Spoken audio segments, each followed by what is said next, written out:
So cloud kitchen నుండి అయితే order పడింది. క్లౌడ్ కిచెన్ ఏంటంటే కింద పార్కింగ్ ఉండదు, సో పైన ఎక్కడ ఉంటుంది. రెబల్ ఫుడ్ ప్రైవేట్ లిమిటెడ్ అనమాట. సో ఇక్కడ బండి పార్క్ అయితే కింద షాప్ వాళ్ళు చాలా తీసేయండి, కొంచెం పెట్టద్దు అని చెప్పేసి అన్నారు. క్లౌడ్ కిచెన్లో చాలా లేట్ అయిపోయింది. పార్కింగ్ ఏరియా లేదు.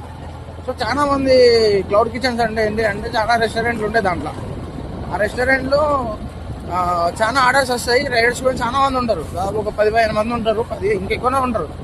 సో ఆర్డర్స్ అనేది డిలే అవుతుంది. ప్యాకింగ్ అండ్ ఏదైతే రెడీ చేసి ఇచ్చేటోళ్ళు ఉంటారో అంటే రైడర్స్కి ఒక్కరే ఉంటారు ఆ హోటల్లో. దానివల్ల డెలివరీ పార్ట్నర్స్కి చాలా అంటే చాలా లేట్ అవుతుంది. ఒక 10-15 నిమిషాల వరకు వెయిట్ చేపించి ఆ కస్టమర్కి మళ్ళీ కస్టమర్ కాల్ చేస్తాడు, అదొక తంట మాకు. తర్వాత వెయిట్ చేపించి తర్వాత ఇస్తారు. ట్రాఫిక్ అయితే ఇక కుక్కట్పల్లి ఏరియాలో ఎలా ఉంటుందో మీకు తెలుసు. జయగిరి గుర్తునైతే మరీ